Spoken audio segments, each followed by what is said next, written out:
Hi, guys, and welcome back to Compassion and Company. So, for this week's episode, again, we are using Zoom to connect with our guest. She is from Nunavut, and we're really excited for this week's episode. So, enjoy. Welcome back to Compassion and Company. This week, we have Christa Kunuk from Nunavut. She is a youth advocacy specialist, and she's working for the representative of Children and Youth Office in Nunavut. So, Christa, would you like to tell us a little more about yourself and all of that? Sure. Thanks for having me, Jen. Like Jen was saying, I'm a child and youth advocate specialist. I have been now for over 5 years. But how I know Jen is that I am, for the past 2 years, I've been on education leave and was finishing up my degree in child and youth care. I am a mother of 3 and now is also a grandmother of 2 and 1 on the way. So I'm thankful to be here.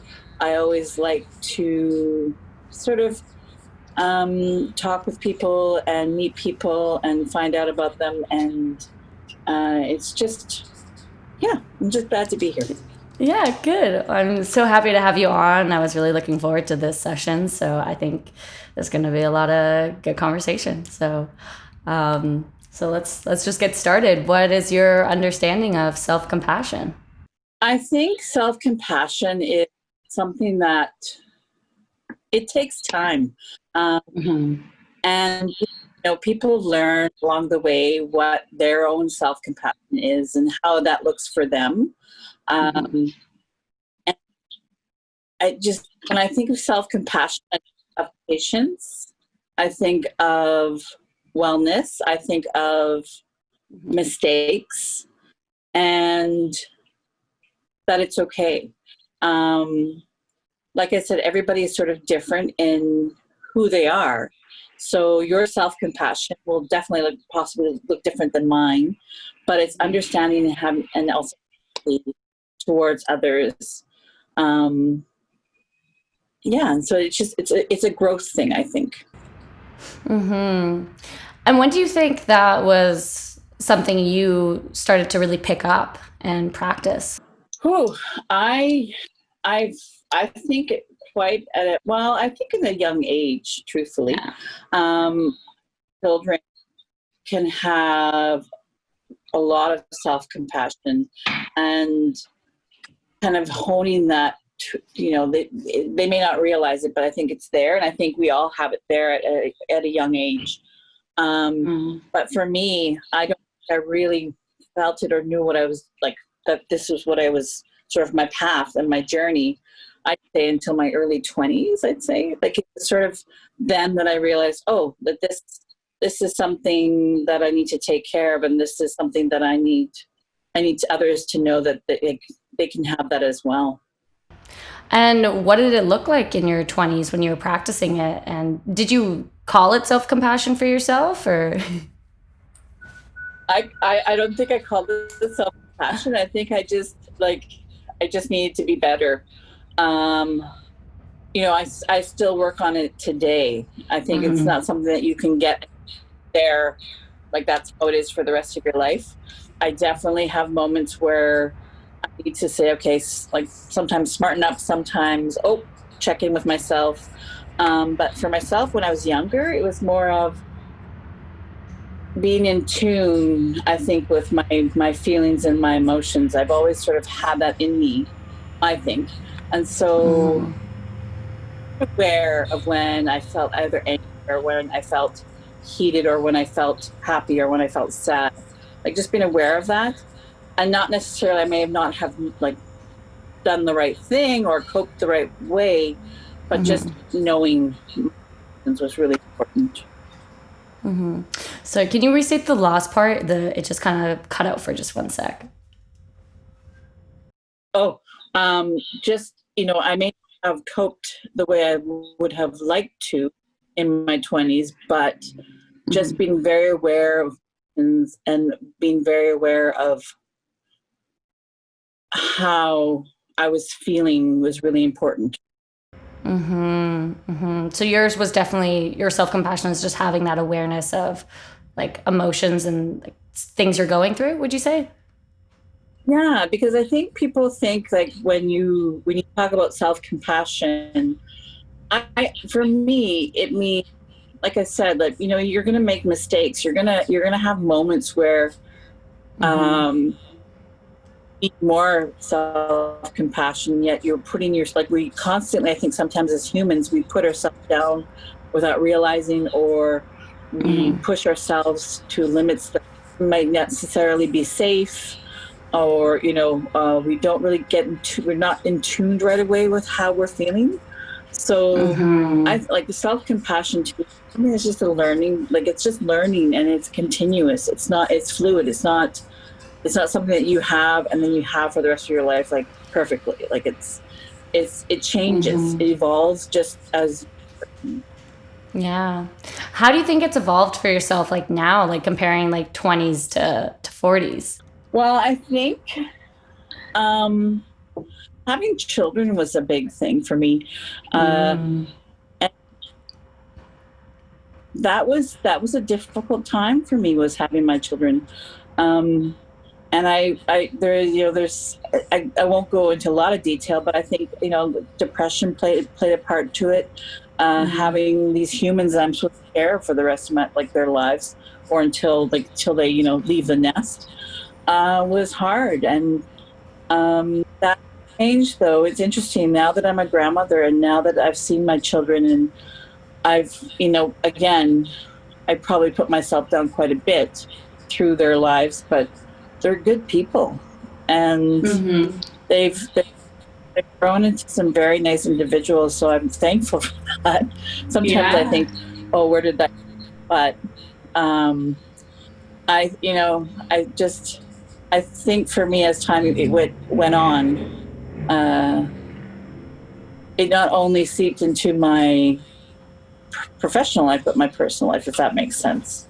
Totally. It just became a thing that was able to be practiced in both areas, right? I was just going to say, sometimes it's like, you know, like when we're in the helping field, we help people, but then yet we forget to sometimes help ourselves and help our families. Like, it's like, oh yeah, like it's not just, you know, like you kind of have to sometimes focus on yourself. And that's difficult sometimes when you're in the field, because you're so focused on others and how they're feeling. Especially when you come back to having to deal with your feelings after, you know, a whole work day of working with others and caring for others. Like it can be hard to like be reflexive and look in and deal with those tougher problems because you were just holding all this space for others, and it can definitely be hard to manage that. I've definitely felt that before. So Yeah, like, and the patience you have is different, which is because you have a lot of patience for those people that you help.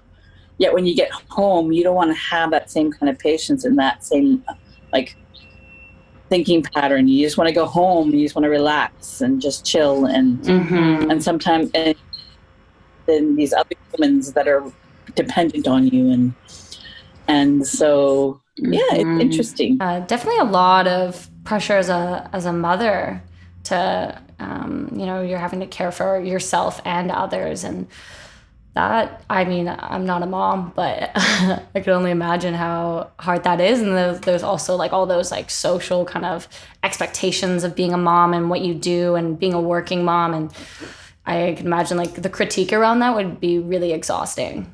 When my son was younger, much younger, he's now, what is he now? He's 19. But when he was 2, he really struggled with daycare. And I had also then, he was 2 and my daughter was 4.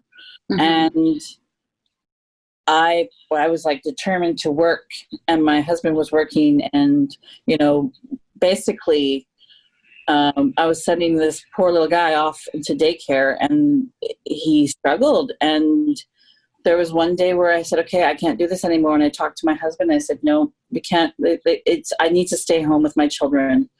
But interesting, like, even today, how society or how people depending on who you're talking to, it's either a really great thing that you stay home with your children, or it's sort of like, well, why are you doing that? So there was a lot of pressure on myself, I think, and a lot of pressure. I put a lot of pressure on myself, and a lot of pressure, I think, within my family in terms of, you know, am I doing the right thing?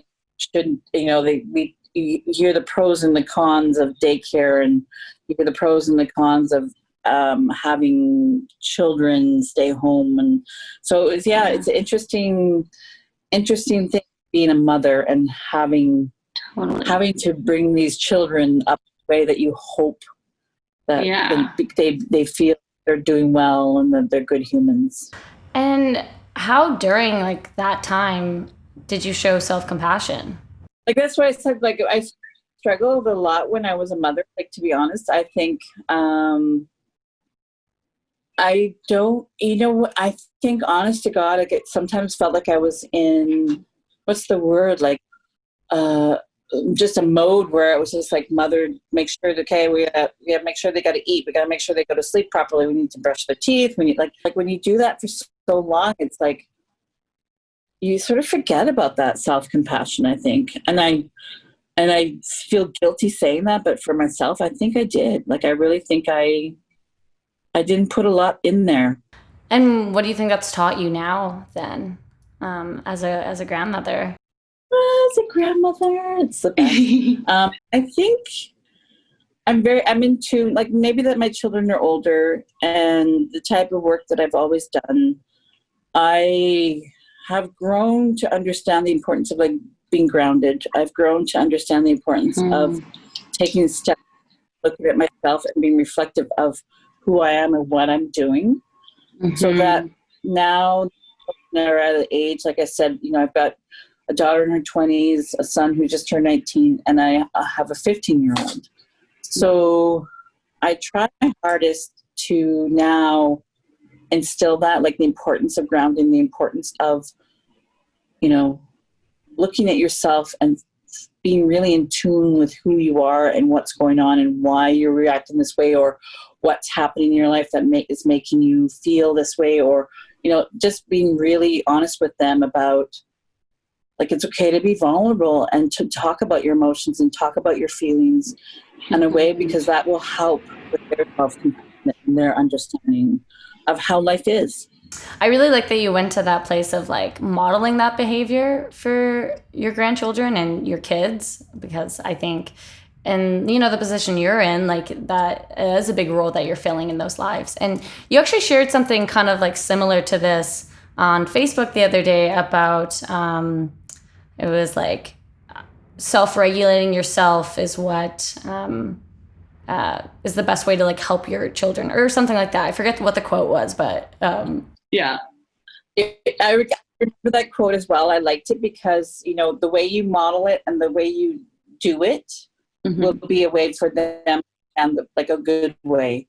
You know, like I said, where we live in Nunavut, and it can be difficult at times because it's not, we as Inuit, we're not part of the reservation system, but we, like our First Nations friends and Métis, but we are very isolated, and there is a historical aspect to life up here, as you know, the colonization and everything else with it. And so my children have been exposed to situations that are been difficult, and so for me, it's really important to model what I think is self-compassion, but also the ability to deal with, like, sort of those moments of stress and those moments of sort of heartache. And so, yeah, like, the whole concept of modeling is really important to me. And, like, it took time. That's what I mean. Like, it changes and evolves, I think, yourself as a human, and the importance of being understanding where you are in this world. Definitely, like, just understanding all of those implications too. How do you think,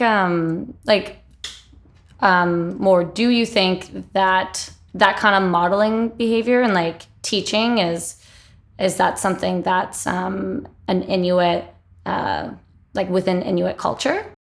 In some ways, like, yes, very much so. Like we, a lot of our young people, like the way we were brought up was, first off, like our ancestors basically lived to survive because it's the Arctic. And so there was a lot of guidance in terms of just how to survive. Yeah. And the only way you could do that is be hands-on and observe.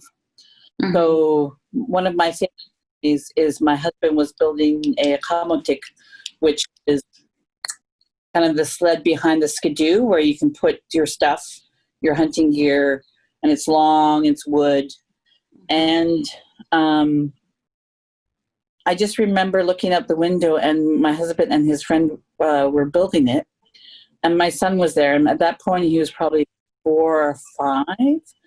And he just sat there and he just watched. Like, he wasn't like saying, like, he wasn't talking, but he was just watching. And that's how I think a lot of Inuit children learn, is through visual and just observing. So I think, like you said, the modeling, very much so. It's not so much the lecture. It's more of quiet and the quiet understanding and sort of, the storytelling. And so I think it is very much so a part of how we learn in our culture. Yeah, that's so interesting and such a valuable way to learn. And I think a lot of people are that type of learner. At least I am. And I definitely do better with visuals. So yeah, that's cool how it kind of relates to as well with self-compassion, because then you're able to model self-compassion. And do you think from your parents you learned self-compassion from them? I very much so think I did. My parents were very much talkers, and those dinner table conversations that you see, like that was our life. Like, it was really important for them to always make sure we had like dinner together, no matter what. And just sit down and have that time together to kind of go talk through how things were going on in our life. But also my dad was a big time debater, and he would very much, like, one example I have is where I knew he was probably egging me on, but it was we were talking about homeless people, and his stance wasn't his stance, but he made it his stance at that moment, was that they don't deserve what they should be not around, and that we should get rid of them. And I can't remember, like, put them on the island, like, the typical thing. And it was like there was always those discussions about finding compassion and an understanding of other people and the diversity and understanding the inclusive, like being inclusive and making sure that we're aware or in tune of the people around us. So that sort of, like, absolute parents, brought us up to be aware of and being friendly and being, nice to people, rather than not liking them because whatever, like the color of their skin or the way they look, or, things like that. Like, it was very, very, very good, I think, and very good upbringing. And those are definitely really valuable and really essential, I think, teachings for developing youth and children. Because, that's, we talk so much about that in child and youth care, and just we need to be giving them those types of exposure, right? And, it can be very toxic if someone is not given, examples of racism or whatever, and understanding that inclusion piece and like the importance of that and acceptance. What I do like too is that what I've learned, like through my life and through like CYC, child and youth care, it's understanding that people have different viewpoints, and that's okay. And being able to deal with it in a way that is effective. But rather, if we have someone that got you with like such negative, toxic BS, rather than going back at the more BS, is just having that ability to listen and then in a way, like, because I learned before, when I was younger, I would probably get quite aggressive, mean, and angry and heated. And I still have those little moments, people. But what I've learned is through my own awareness and my self-compassion is that they're different. They obviously have some biases or they all obviously have some viewpoints that are different from me.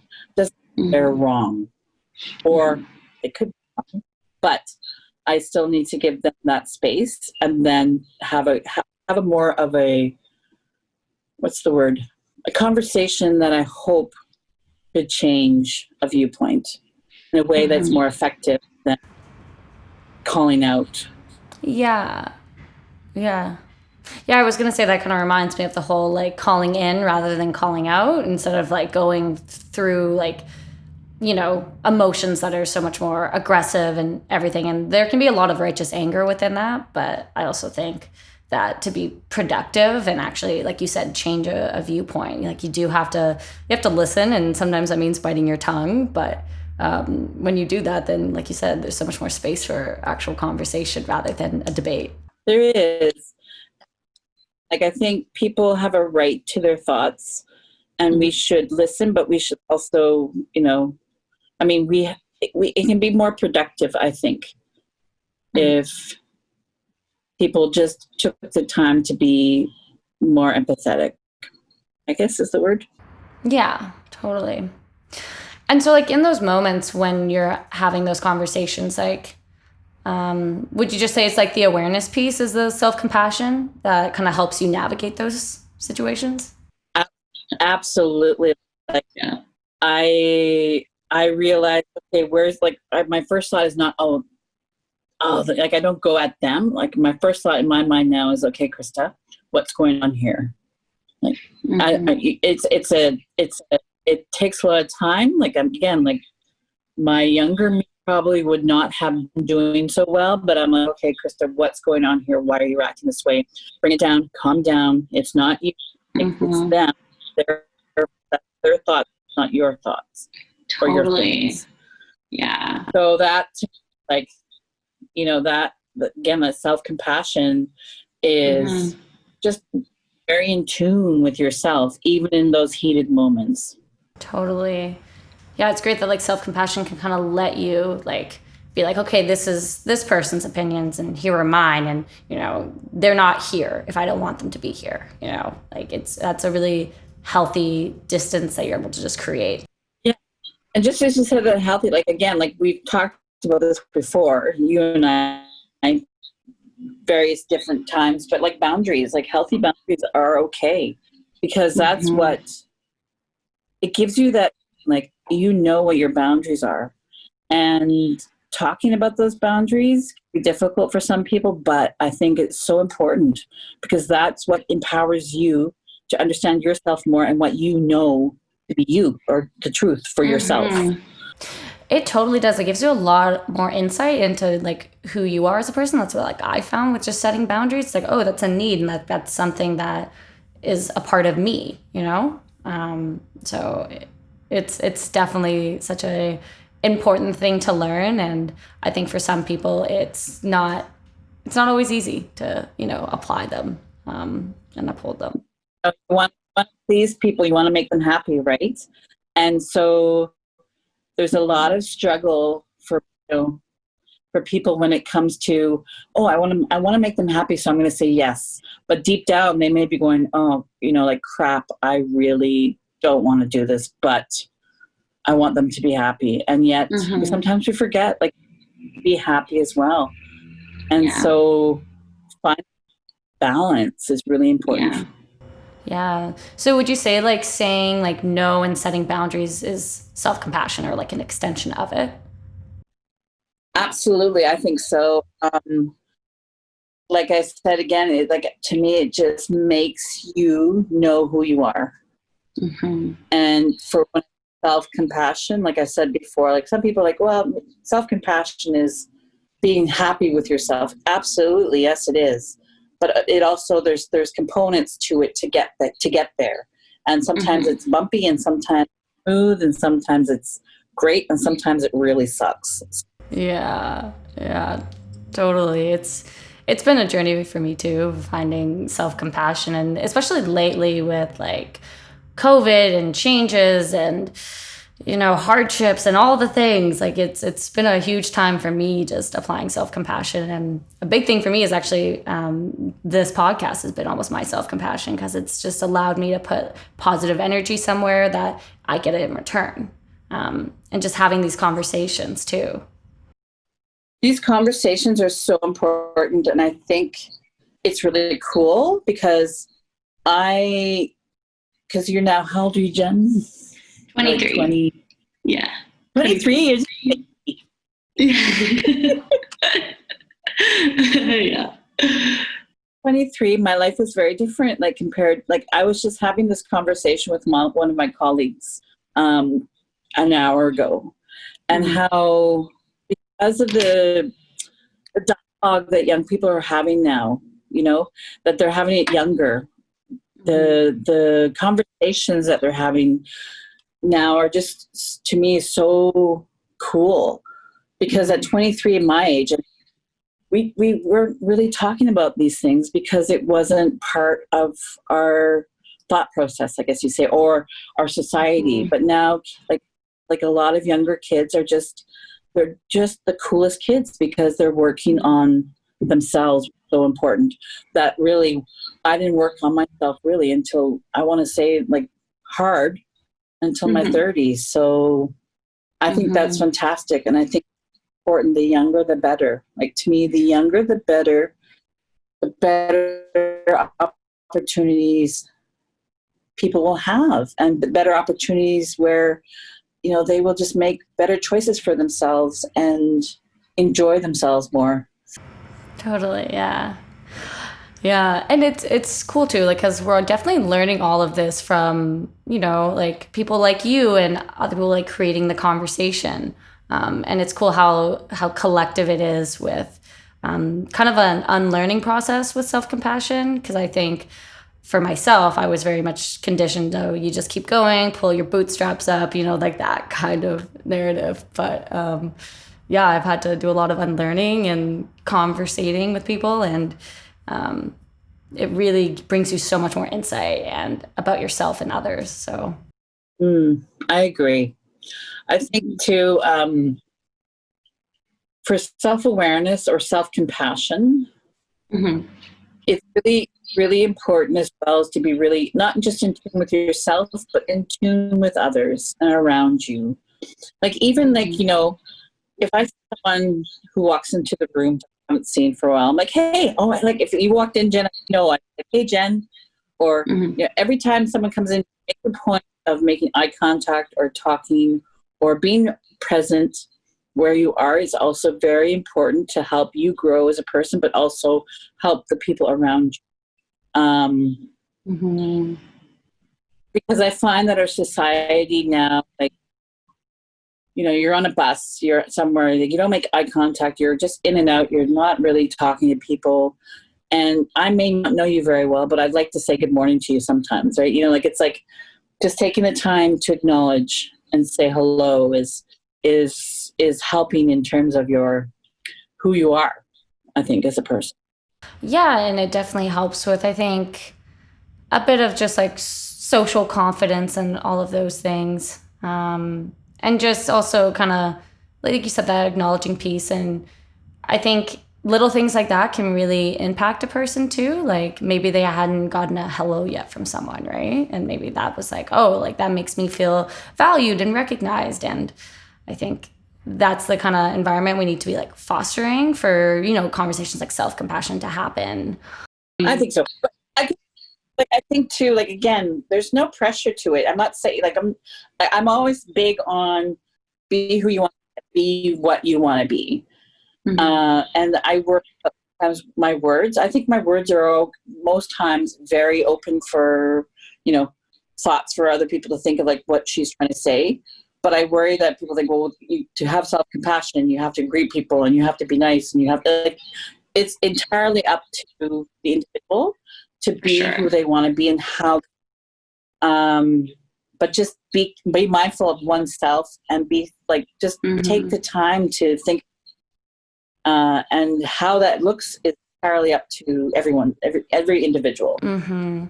Well, yeah, and I think that's something I've really also learned through this podcast is like there's so many different avenues to self-compassion and everyone is different, but then there's also a lot of similarities, and that's also due to like just, society and things like that and exposure and just, those bigger commonalities that we share. I mean, we share them differently and experience them differently, but there's still those like underlying beliefs that impact the way we, practice self-compassion. Yeah. So I had another question. Feel if this is too big of a question, we can move on to another one. But I was kind of curious what you think about how maybe colonialism has impacted the way you understand self-compassion, or like how it might relate. It's a big one, I know. It's growth. I think it's growth, and I have always said, we've heard the term privilege, and I do believe I come from a place of privilege, even within my own society, with my own people. Yet I know and have experienced and witnessed and supported and listened to individuals who it's a struggle today for a lot in terms of self-compassion, when your basic human rights, when services that the South can access, or services that are offered that can help with in terms of understanding self-compassion, or families. Like if you look at I've worked with many families, Inuit families, where colonialism has basically torn the family apart through residential schools. And the concept of family is even hard for people to comprehend when it's so dysfunctional. And so self-compassion, sometimes it depends on the individual, but it can be baby steps. It has to be baby steps sometimes, because it can scare people. Self-compassion can scare people, I think. Yeah. And the idea of self and the idea of compassion, like those two words, is like basically, I've worked with a lot of young people where they're just trying to survive. And so the idea of like looking inward, it's just they don't have time for that. It makes them realize all the oppression that they've experienced or feel. So it's hard. It really is hard. Totally. And yeah, that piece about kind of being in crisis for those youth, would you say like that in itself is almost like causing a barrier to getting to self-compassion and having like room for that? Because when you are in crisis, like you can't self-regulate, all of those things, like you're in a fight or flight state, right? You don't have time for that. And and sometimes when you do, it makes you think like, okay, so I want to talk about, like, I may be thinking about self-compassion, or I've been told to think about self-compassion, yet I don't have a place to stay, or I have no food in my fridge, or, unfortunately my brother hurts me, or things like that. So to think about self-compassion when you got to think about all this other stuff, it just can't happen. And when it does, it can be very scary. Like I think it's trying to get out of that hopelessness. There is a way to get out of it, saying that at that moment there may be some hopelessness, and so the two of them don't go well together in terms of trying to figure life out. Totally. Yeah. And just hearing all of that, it really brings to light how much self-compassion is a privilege if you can practice it and use it, because it's not always accessible, right? Accessible, you just have to be. It could also be triggering. It could be scary, like I said. So again, like I said before, it can be scary as hell, and then in time it could also be very rewarding. And it's so important to recognize, like you said, like it's a step-by-step process. Like And I think when you open the doors to self-compassion, like you're totally right, like it can be so many things coming at that person. So it really is just having to like break it down. But it's like also then having that awareness to break it down, like that is just, I could imagine like so like, how do you do that? Yeah, a lot of self-work. So, and if you've been through, and it doesn't matter where you are in the world, if you've had trauma in your life, even at a very young age, how and where do you start, right? But again, it's the baby steps. It's the little moments of, oh, good job, like you did that. Oh, you were, like, for example, you were able to, well, I'll say it. You were able to get pot instead of alcohol, but pot at least doesn't make you angry. Good for you. Like, little things that kind of lift up the person. So that they, it's making them aware of those little things that kind of help bring them up and let them grow. You could be a young person down in Victoria, or you could be, anywhere in the world, I think, anywhere. It just, it's hard. It's a hard self-compassion when you have so much to deal with. And that really reminds me a bit of, just like that harm reduction approach with like the pot that you mentioned, because we can't be shaming people when they're making progress, and we can't judge what kind of progress, whatever it is, because that is a progress rather than alcohol, using marijuana, like that is that person's progress and growth, and we're all so differently stacked within society, so like we are going to have vastly different types of growth. So yeah, it would just be great to see that collective shift of having it as a harm reduction approach, and, not shaming people, and not, being like, that's a problem, but really, is it a problem? Like, that's also a strength, right? Like they're probably dealing, like you said, with trauma and using that to cope, and that's a strength. So yeah, just looking deeper within each other and trying to understand one another. And we've heard it before, keep our biases at the door, like keep our thoughts, to ourselves when we're working in a helping field. But it's also just it goes beyond that. I think it's just trying to understand that and know that for them is, like you said, it's like it's their coping, it's their, like, I'm going to swear, but like their life is really crappy right now. And so if they can have a way to kind of relax and not think about it, that's not harming anyone, and they're not doing it like excessively, and there's, yeah, and it's like, who are we to judge? Like, who's anyone to judge? Yeah. So I was going back to the whole colonial thing. I think, I what's been going on in the world these days, and like with Black Lives Matter, and then just reading through social media and the news how Canada, like there's been some moments of racism, and to think that things have changed, it's hard. I don't think, it may be quieter, or it's coming out a little bit more now because of how the world is today. But just having that, again, self-compassion, if we had more of those conversations, I don't know. I often wonder, if, like you said, like how you're kind of working through your self-compassion, and how they may want to deal with their own self-awareness and self-compassion. It may be a different world. Like we need to have more of these conversations where people can be very honest and talk through it and understand where other people are coming from, and it may just be a better world, I think. And maybe that's too optimistic, but completely. And I think it's unrealistic to think that everyone's going to practice it the same, or there's one way to do something, or it is about creating those safe spaces where conversation can happen, because that's the only way growth's going to happen, and for everyone at the table. It's not just one person learning, it's everyone.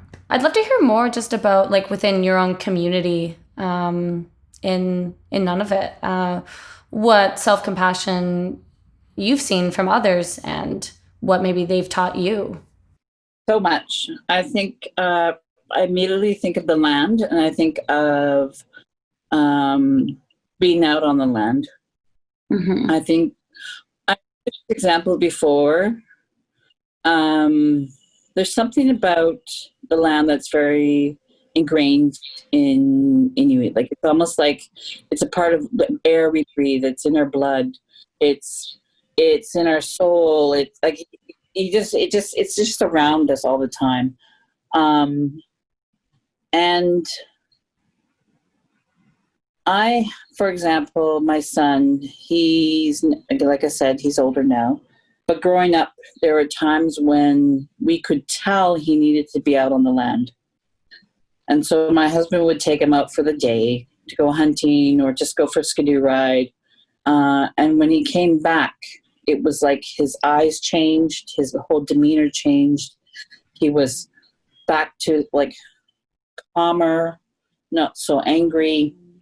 So when I think about self-compassion in my community, I just think of land and being out where people feel the most at ease, most confident, most peaceful place, I think, for a lot of people. Mm-hmm. And it brings families together. Like I talked about the function of families, but when you're out on the land, you don't have all those distractions and the stressors. You just have each other. And so I think it's just a way to really get to know yourself and know the people around you in a nice kind of way that's just really awesome. Mm-hmm. Another thing that we do a lot up here is, like I said, we do a lot of hunting. So people share on the regular the food that they catch. And, you know, it's not like cow or pig. But it's like, you know, we have caribou, fish, and seal, and beluga, and narwhal. And that is, when you share that food, people are just so thankful. And so it brings you up as a person, and brings you up in terms of how you're feeling as a person. So sharing food and eating together is really important in our culture. Being out on the land. And where we live too, it's very harsh. It's very isolated. You know, I don't know if people know this, but Nunavut, there's no highways. There's no roads. It's all isolated. Every community you have to fly in, and that's your only choice. And winters can be quite harsh. You know, -50 in January is pretty normal.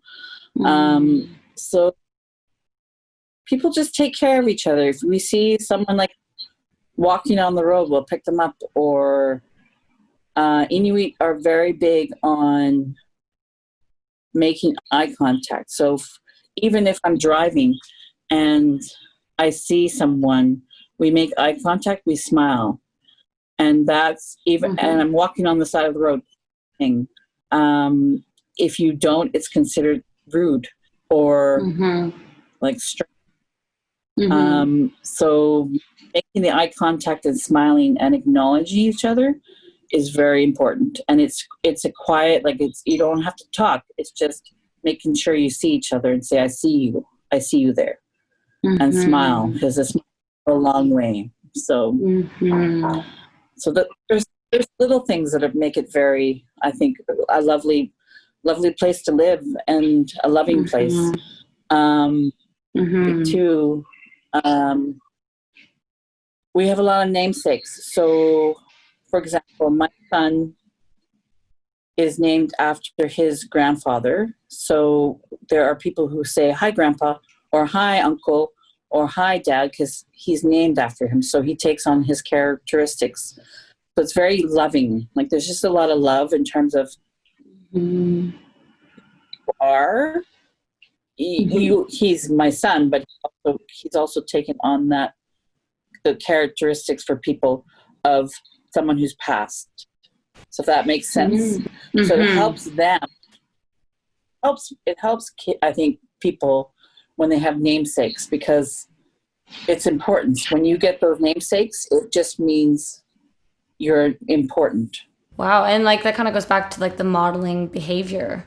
Um, and like you said, like your son took on those like characteristics of like others. That's super interesting to see how like tangible, you know, probably that modeling was for him and what he saw in the learning aspect. Yeah, and even for my daughters, both their namesakes as well. My oldest and my youngest. My oldest was named after my grandmother. So my grandmother loved country food, which we call like the food that we eat from the land.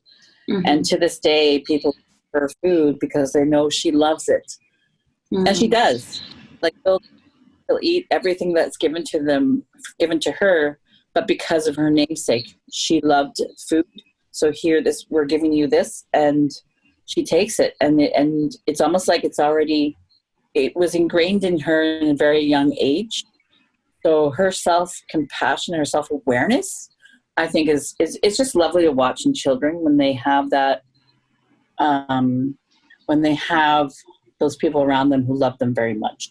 Because it totally creates those environments for, like you said, like conversations to happen and learning to happen, and for just growth, really. And that's, you know, how we learn about self-compassion is in those kind of spaces, right? That all sounds just so beautiful, and the community that's there is just, you know, it's like I'm just so happy that you're like sharing this information with me, and it's really really inspiring to hear, because I think that's how it would be amazing if all communities could kind of just have that same engagement with each other. I think it's sharing that accountability and love and all of those really beautiful, like fundamental morals and values that can really, you know, change the entire parameters of a society. Yeah, absolutely. I think so.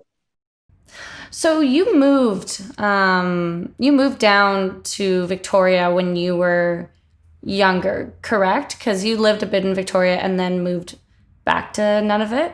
If you want to talk about like the differences you saw and how people practice self-compassion, and maybe how you practice differently in those spaces, I'd love to hear that.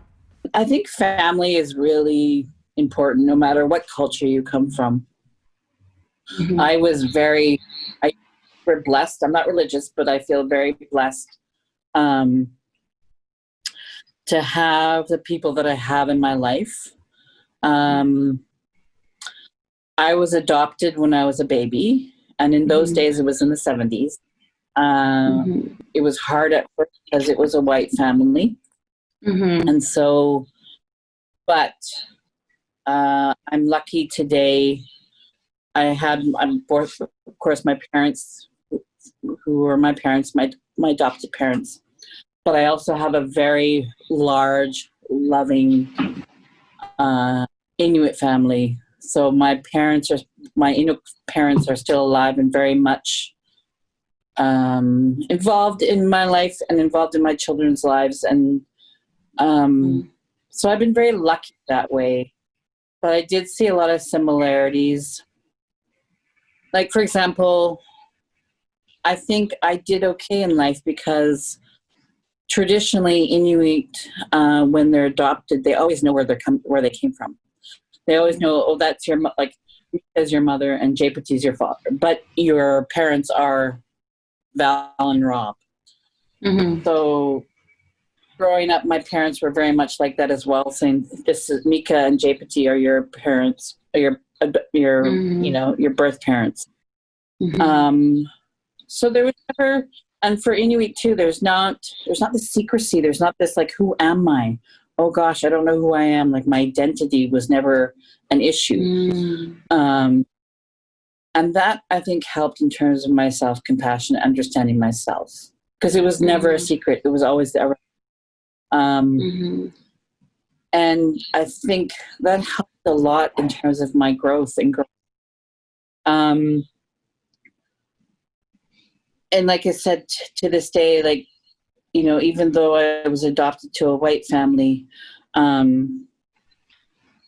I'm still considered Inuk. Like, you know, we have Inuit children who come from like half white, or they're half white and half Inuk. But in our mind, they're Inuk. Like, they're Inuk. It's not like, oh, you're half white, you're white. Like, no, you're Inuk. Your people are the Inuit, you're Inuk. So growing up, I never felt like, there was definitely moments of self-identity, like in terms of my identity, like, who am I? As a teenager going through that. But I think for understand, like, for a lot of our young people, like, identity is huge. And a lot of them don't have to, I didn't have to struggle with trying to figure out who I was. So that helped a lot. And when I came back up north, like, I didn't back up when I was 20. I thought I was coming for a year. And then, what is it? 45 years later, not 45, 25 years later. Yeah. 45. Yeah, you're about 45. Honestly, like, it felt like I never left. Like, I feel very much part of the people around me, and I think that has to do with my upbringing and the people that were in my life. And so I've been very lucky in terms of how my life went and understanding myself, compassion. The differences, definitely, there's definitely differences. Here, we don't necessarily talk about self. It's sometimes, like, they'll tell stories that are relevant to possibly self. But it comes out in different ways and different, but we sometimes hear, like, it's maybe possibly considered bragging when you talk about yourself. And that's you don't really do that in the Inuit culture. We hear that.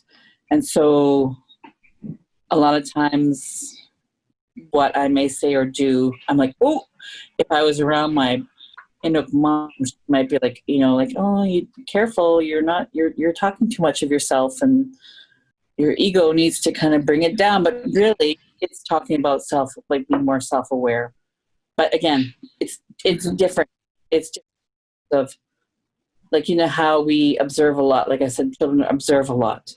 And I think children also, and adults, the way we learn about self here in my family is to talk about stories that are relevant rather than talk about self, if that makes sense. Definitely, yeah. And so how has that impacted you with self-compassion? It just gives me another avenue. Like, like, it's like, okay, like, I learned, like, there's certain things too, like, there's just certain characteristics that are different. When I'm with certain people, I talk quieter. When I'm with certain people, I may be very talkative. And like, just being self-aware of my surroundings has made me, I think, become more self-passionate and know that it's okay for who I am and how I am in the world. But I just have to be mindful of situations and be in tune to it. Adaptability piece. Yeah, I think it's really important. Again, I'm so big on people. Like, I always want, like, it's not that I want to make them always happy, but I just want to make sure everybody's comfortable. And so for me, I always kind of put people before my thoughts or my feelings. But then not crazy, but I like to make sure that in whatever environment I'm in, I want to make sure everybody is all right or okay with the situation. I want people to be comfortable, if that makes sense. And then I become aware of how I am, and it depends on the. I hope that makes sense. Yeah, no, it definitely does. So where are you now with self-compassion? Like, let's paint a picture, like day to day. Where am I? I'm actually a really good place, I think. Again, not every day is like sunflowers and roses. But overall, I think going back to school for 2 years, leaving the community for a while, has helped me immensely. Being a grandmother is like the best thing in the world. If I could, I'd be a grandmother. Like I'd be a grandmother right now, 100%. Like not work, stay home, help. Like because where we live, we're all in the same house, so I see them all the time, and I get to be around my family all the time. So it's just been really awesome in terms of me and like I just feel so relaxed and just very aware and very in tune to me. And I think that has to do with growth, but it's also my chosen field that I'm in, how I was brought up and how I want to make people comfortable. But like I said earlier, sometimes as helpers we forget, but I think in the last few years I've remembered who I was or not remembered or maybe focused on myself more, which was really important with my own health and my healing of self. It's definitely so important that, we do make time for ourselves, and as people, as someone else who's also a helper and, who's thinking about other people a lot, like it's so important to be, within that, have awareness and practice those things so that you're kind of keeping yourself regulated and a priority. Yep. And that's okay. That's the best thing. Like, it's okay to be priority for yourself. I think that's like, to me, that's the best. If you're a priority for yourself, then the people around you will just benefit. Exactly. It's like they always say, like you can't take care of anyone else until you take care of yourself, and it's extremely true. You can hear it again and again, and it's valuable, and it's again relating back to the modeling piece. And it's like you're also then,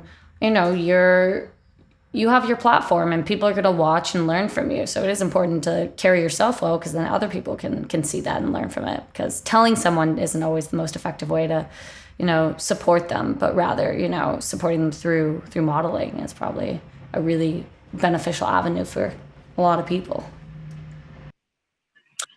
I always say, like, you know what, for the longest time, I apologize when I cry. And then one day I say, I'm sorry, I'm crying. Obviously, I need to cry. And so now when I cry, I apologize, because I think we automatically go, oh, I'm sorry, I'm crying. And it's like, you know what? No, if you need to cry, cry. And so for my poor kids, those days, well, in the last few years, I'm very honest with my emotions. If I'm angry, I'm angry. I tell them I'm angry. I don't scream it at them. But, it's like, I'm feeling very angry right now, and this is why. Or I need to cry because this is why. I need you to listen because this is why. I'm very big on the I statements and express self. I think that being more self-compassionate has helped me in terms of understanding the importance of emotions, like understanding my emotions and that they are okay to have. It's how you deal with them, right? 100%. And not day is like, again, peaches and creams or sunflowers and roses. It's difficult. And so being in tune, even in those moments, is just so important. Completely. Such an important just lesson. Have you found any like new revelations as you've talked about self-compassion and revisited old memories and stuff? Is there anything new about self-compassion that maybe you came from this or not? Well, I think what kind of brought up for me was, like, we always tend to think of, and I'm going to use this, when we think with most Canadians, not most Canadians, some Canadians, like the generalization of Indigenous people and sort of the suffering and the negativity that goes along with them. But yet there's just some amazing things that happen that people don't see, or it's not talked about, or they're aware of it. And so when I was speaking about, just the importance of a smile, the importance of making eye contact, the importance of food, those are things that I think probably happen in a lot of households that aren't seen. Those little moments for people and how they make them feel, and just the importance of them, and acknowledging even those little moments is really important, I think, and just really helps an individual, and it helps me. Like I missed it. I missed making the eye contact and like smiling at someone, because sometimes when you did that down south, it was like, why the heck are you smiling at me? Like, yeah, right. Definitely a different dynamic. I guess we realize the importance of just those little things in life that can really help a person and make them feel good about themselves. Within so many Indigenous communities across Canada, I think there's a lot of resurgence and so much good. Like you said, like it's not always seen, and there's so much I definitely have no idea about, because it's just not always the narrative that's discussed. Mm-hmm. And there's just so much. It's so enriching, I think. It is. And that's the whole reason we have more of these conversations. Yeah, and I think there's a lot to learn from just Indigenous communities, and I think Canada, especially within our government, I think there needs to be a lot more Indigenous representation, because I think there is such knowledge and it's passed down and it works. So yeah, I have this book. It's by Julia Watson, and she writes about Indigenous architectural design, like low-tech architectural design, and just like the importance of how Indigenous knowledge is something, especially with the climate crisis. That's what needs to be looked at and implemented, because these structures and bridges, for example, it was like looking at like the Amazon and bridges that were made out of vines and stuff that have been there for 500 years, and instead of making infrastructure that's lasting a few days, it's lasting years. So yeah, my point is there just needs to be a bigger focus and platform for Indigenous voices to be heard, because I think there's a lot of wisdom. Absolutely. I'm like, yes. Yes. In Victoria, when people talk about Indigenous in Canada, a lot of times I think they're reflective of First Nations. And so for Inuit, we're very different. We're different. We have a lot of similarities, but we're very different, but yet we're still in Canada. So a lot of people, again, it's that education piece. And it, like you said, like learning about things, reading about things is so important. It just it evolves. It helps you evolve as a human, I think. And again, brings in that empathetic part, and also brings in that ability to really reflect, which is so important. And there's probably so many teachings around self-compassion that like everyone could learn from all these different Indigenous cultures. And there's so many within Canada, so yeah, hopefully through this platform, I hope to continue to get diverse people on of all backgrounds to keep kind of learning about that, because it's valuable for me, and I think for the listeners who are present. Wonderful. I think it's fantastic. Thank you so much, Christa. These conversations are always so great, and like in class, you were such a huge part of like my learning. So it was always great to have these kind of dialogues and conversations. So again, thank you so much for coming today and taking the time as well. I know you're super busy with work and everything, and so appreciate it so much. I really enjoyed it. Thanks so much, Jen. Nice way to end the week. Yeah, thank you. And for everyone out there. This is episode 7 and 7. Just double checking the joke. Episode 7, and we'll see you again next week.